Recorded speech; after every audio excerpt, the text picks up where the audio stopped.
Welcome to another lesson of Math 1314, College Algebra. Today we will be discussing section 3.1, which is functions and function notation. In this section, we will determine whether a relation represents a function.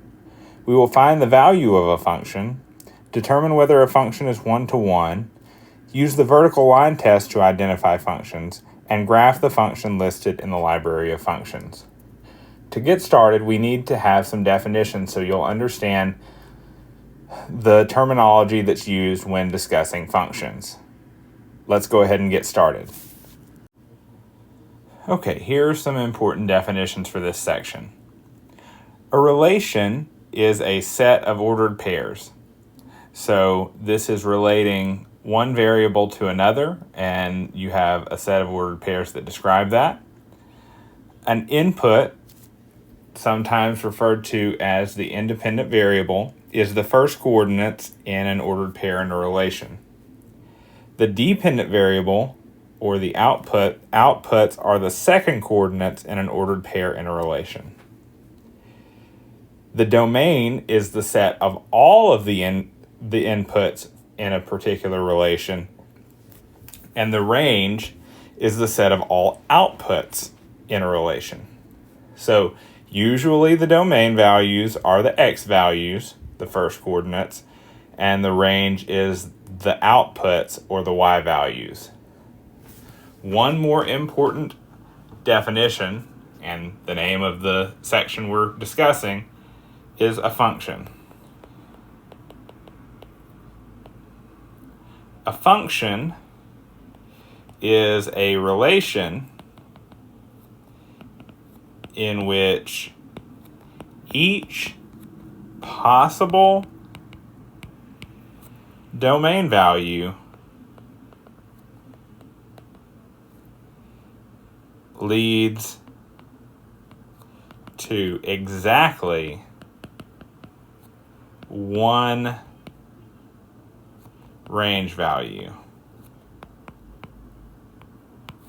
So in other words, for a relation to also be a function, it must be true that the x's do not repeat. So you don't have two different values of y for a given x. Now we have another relation, except this time we have it in tabular format in a table. So we have x and y coordinates. We have 1, 2, 3, 4, 5, 6, 3, 7, and 4, 8. Is this relation a function? Well, if you noticed, when I was calling out those points, our 3's are repeated. That means that the x values have been repeated and there's not a single y value associated with a single x. So this is not a function because the x values are repeated. Now, the y values can be whatever they want to be. We could have had a 2 in every single spot, and this could still be a function. But having two x values that are the same causes a relation to not be a function. We can still find the domain and range, though. So let's do that. The domain here is the set of all x values, which is 1, 3, 5. Again, we have a 3, but we don't have to write that a second time because we already have it included, and 4. So normally we would write those in order, so I'll one time here write that 1, 3, 4, 5. So that's my domain. My range is 2, 4, 6, 7, 8. So we've used points to determine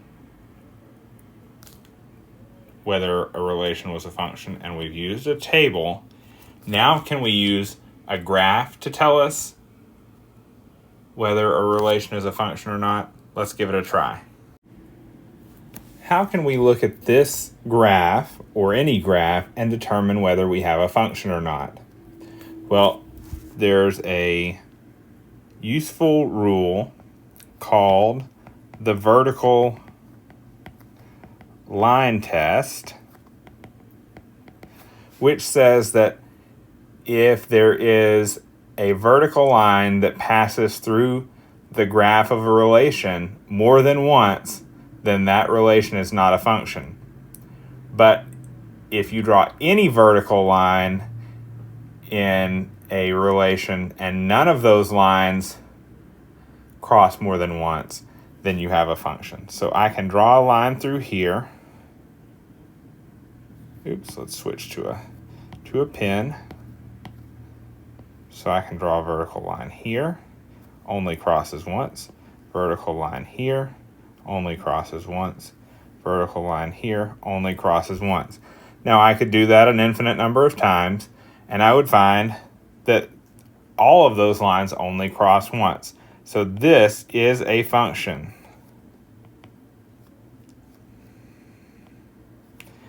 Can we find the domain and range? Well, the domain is the set of all possible x values, and we can see that those x values left to right, domain is left to right.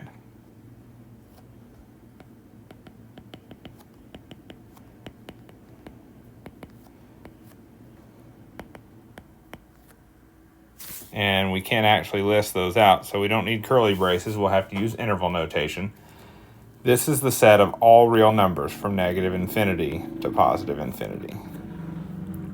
The range, on the other hand, is bounded. The range starts at 0, as you can see here. You can't have any y values less than 0. So the range is the set, I guess I should also say this is up and down. And it's the set from 0, including 0, so we use a bracket, to positive infinity. With infinity, we always use a parenthesis, not a bracket.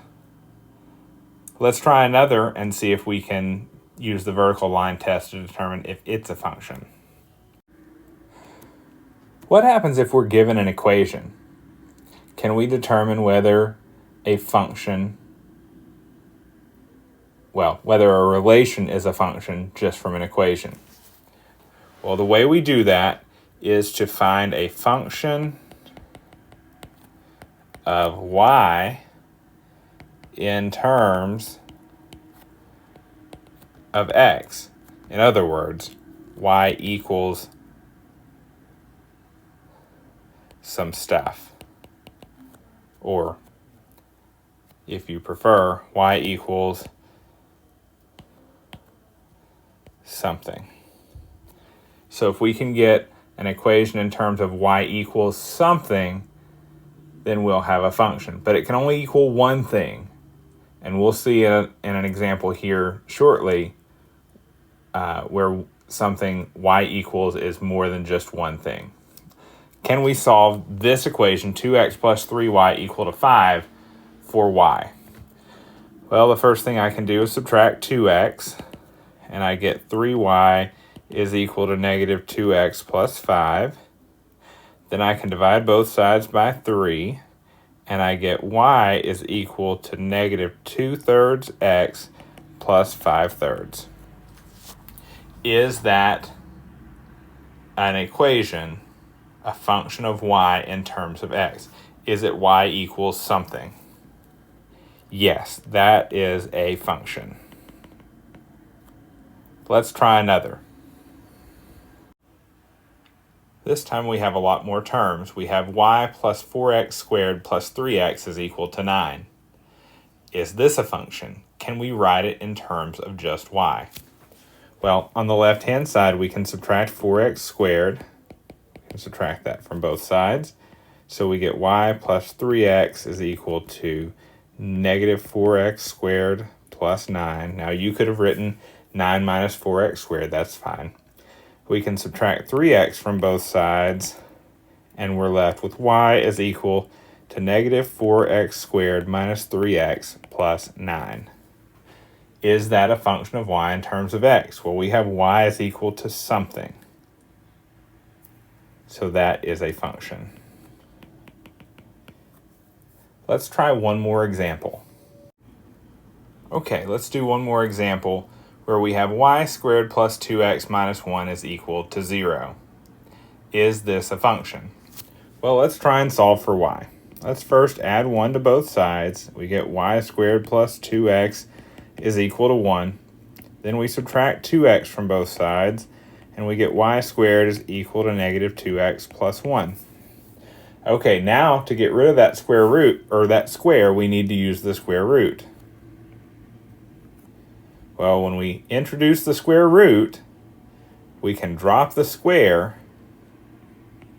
and we get y, let's try that again, y is equal to the square root of negative 2x plus 1.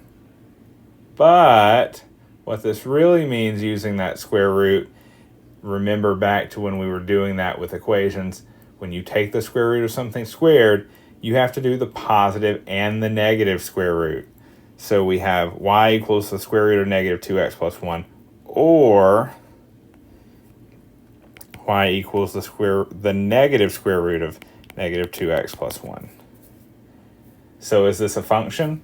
Well, we have two different things that are going on with y. So y can be two different things in terms of x. So this is not a function. So now that we've done several examples, again, with ordered pairs, a table, graphs, equations, I think you should be comfortable with being able to figure out whether a relation is a function or not. Let's now move on and discuss function notation, which is where we will spend the remainder of this section. In this example, we want to evaluate the function f of x is equal to 2x plus 1. The first thing we want to try is f of 3.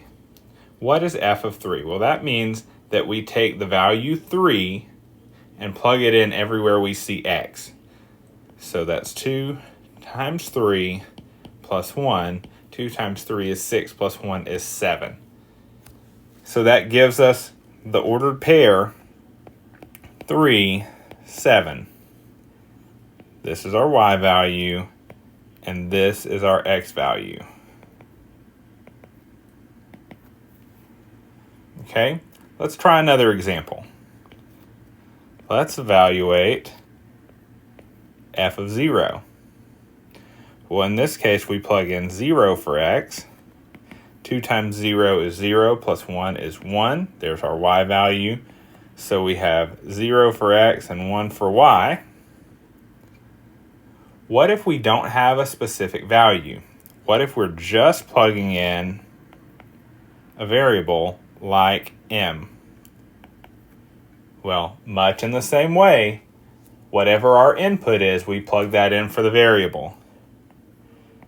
So in this case, that variable is m plus 1. So 2 times m plus 1 is 2m plus 1. We don't know a specific value for m, so that's as far as we can go. What if we had some kind of operation on our input? What if we had f of m minus 3? Well, our input is m minus 3, so what we can do is plug in for x m minus 3 plus 1.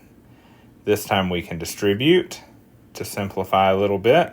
We get 2m minus 6 plus 1, or 2m minus 5. What happens if we have a negative on a variable inside the input? What if we have f of negative m? Same thing, we're just going to plug in that input for x. So we have 2 times negative m plus 1, which is negative 2m plus 1. What about a negative on the outside of the function? What if we have negative f of m? Well, again, this time we're going to do the inside stuff, the function, plug in m, so 2 times m plus 1. And then after we've done that, we'll then slap on the negative. So we can distribute the negative to get negative 2m minus 1. Now these last two examples, will come up again in our discussions. We want to see what the function does when you put a negative on the inside and on the outside. So now that we've dealt with a linear function, let's do something a little more complicated in an example and see if we can evaluate functions using a quadratic. Let's now evaluate the function f of x equal to x squared plus 3x plus 4. A little more complicated function. Let's evaluate f of 1. Well, in this case, we plug in 1 for every value of x. So 1 squared plus 3 times 1 minus 4. 1 squared is 1, plus 3 times 1 is 4, minus 4 is 0. So our point here, our ordered pair is 1, 0. What about f of negative 1? Again, we plug in negative 1 everywhere we see an x. So negative 1 squared is 1 plus 3 times negative 1, which is minus 3 minus 4, which is 1 minus 7, or negative 6. So the point there is negative 1, negative 6. What if we plugged in a? What if a was our input value? So f of a. Well, in this case, we would say a squared plus 3 times a minus 4. Pretty straightforward. What if we had f of a plus 2? Well, in that case, everywhere we saw an x, we would have to put an a plus 2. So we would have a plus 2 squared plus 3 times a plus 2 minus 4. Now again, you may be tempted to say, oh, well, that's a squared plus 4 squared. And you would make the same mistake as when we were talking about an exponents. You actually have two factors of a plus 2. So that's a plus 2 times a plus 2 plus 3a plus 6. Go ahead and do that distribution. Now we can double distribute the a's and then the 2 to the other side. So we get a squared plus 2a plus 2a plus 4 plus 3a plus 6 minus 4. Now we have a lot of combining like terms to do. So let's switch colors for a second. We only have one a squared term. We have several linear terms. And then we have 3 constants. So we're left with a squared. And we have 2a plus 2a plus 3a, which is plus a 7a. Oops. 7a, and then the constants, 4 plus 6 minus 4 is plus 6. So that's our final answer. That's our fully simplified version. What happens if we have e f of negative x? See, I told you that would come back up. Again, we replace x with negative x. Just for clarity, x squared plus 3x minus 4.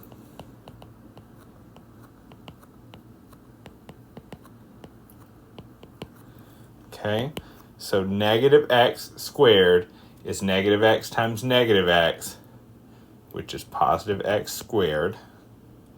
3 times negative x is negative 3x, minus 4. So what changed there? It looks like that only changed the coefficient on the middle term.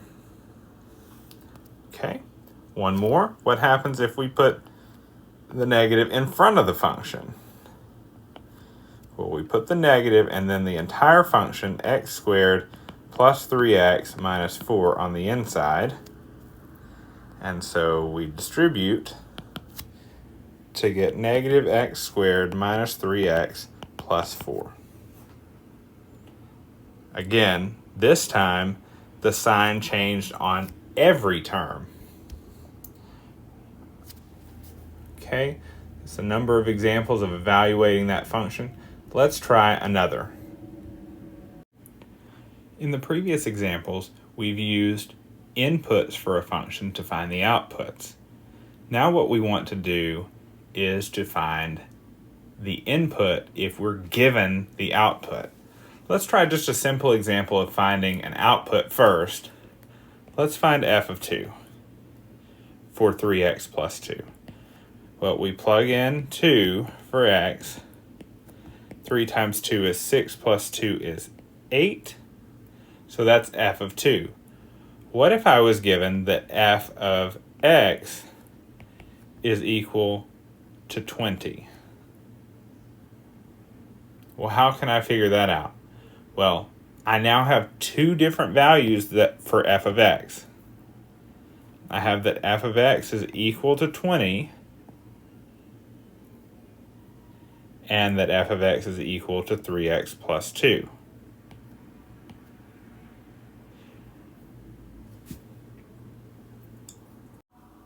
So again, we have two values for f of x, which is 20 and 3x plus 2. So we can set those two things equal to each other. So 3x plus 2 is equal to 20. Then we can subtract 2 from both sides to get 3x is equal to 20 minus 2, which is 18. Divide both sides by 3. 3's cancel. X is equal to 18 over 3, which is 6. So what we found is the point 6, 20 for this function. Let's try a little harder example. In this case, we want to use the graph to find function values and inputs. First, we want to evaluate the function at 1 when the x value is 1. So this is our x value of 1. So what is our y value there? Well, it looks like these are increments of 2. So that looks like 2.5. So 2.5. Now we want to go the other way. This time we have the function value is 5. So I'll erase the notes there. Our function value is 5. So halfway between 4 and 6. Draw a little line there. And it looks like we actually get two values where the function is equal to 5. So f of 0 is equal to 5, or f of 2 is equal to 5, which gives us the 2 points, 0, 5, or 2, 5. Let's now move on and talk about a very important portion of function notation, which is called a difference quotient.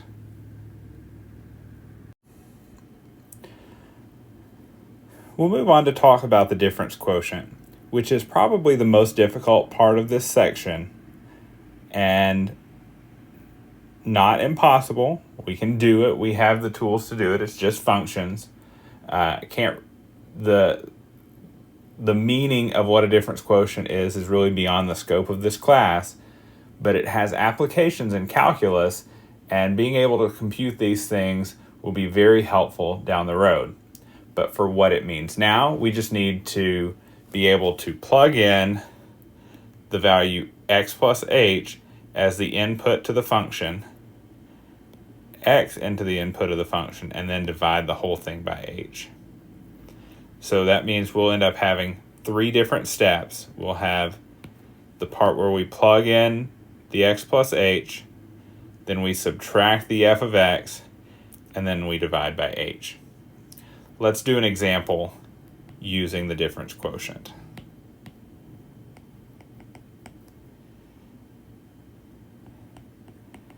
Let's let f of x be 2x plus 1. Okay, so we need to find our three parts. The first one is f of x plus h. So everywhere we see an x, we plug in x plus h. So we have 2 times x plus h plus 1. Pretty simple. We can distribute to get 2x plus 2h plus 1. F of x is just equal to 2x plus 1. So f of x plus h minus f of x all over h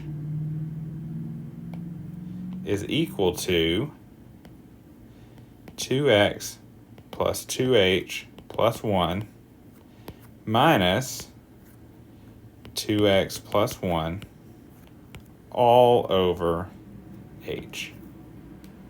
Okay, so now we can distribute that negative in the numerator. So we have 2x plus 2h plus 1 minus 2x minus 1 all over h.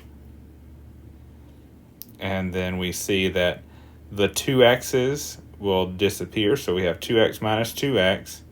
So we're left with 2h plus 1 minus 1, okay, all over h. So 2h over h, the h's cancel, and we're just left with 2. So the difference quotient there is just the number 2. Not so bad, huh? Let's try a more complicated example. Okay, let's find the difference quotient of 3x squared minus 2x plus 1. Again, that's f of x plus h minus f of x all over h. So let's first find f of x plus h. So for each time we see an x, we'll plug in x plus h.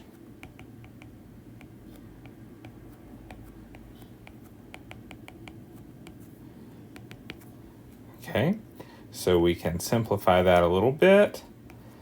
We can write that as x plus h times x plus h minus 2x minus 2h plus 1.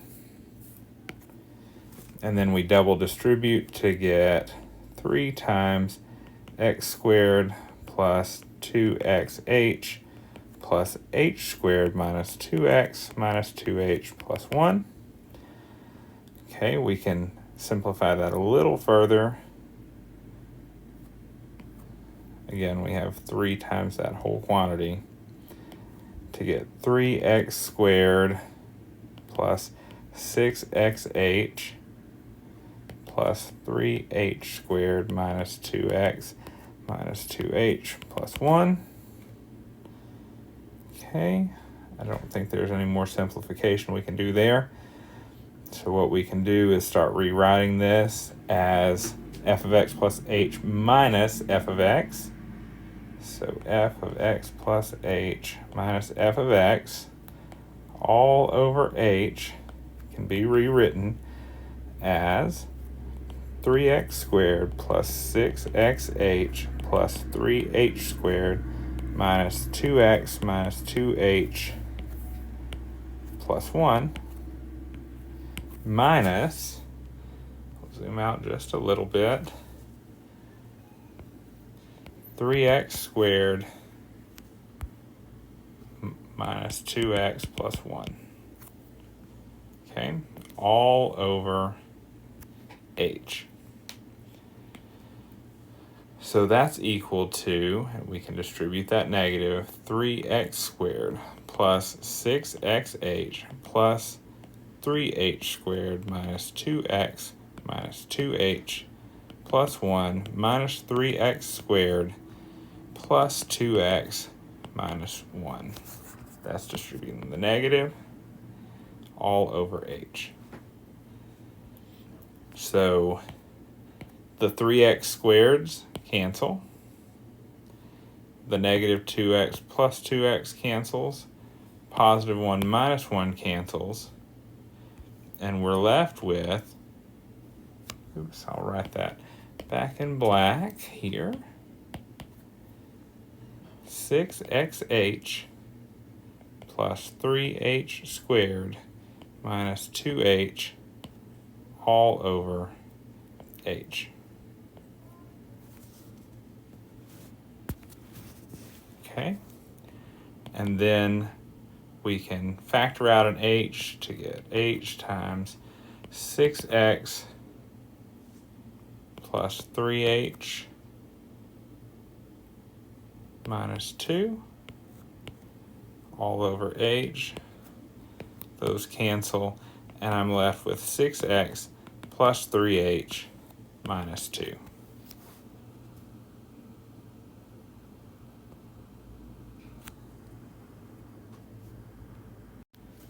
So that final difference quotient is 6x plus 3h minus 2. And if you go on to take calculus, you'll understand what the 3h or what the h does, and this will make a whole lot more sense to you. But this is our difference quotient in this case. That concludes all of the content for section 3.1, functions and function notation. Good luck on your homework. If you have any questions, feel free to email me, and I'll see you in the next one.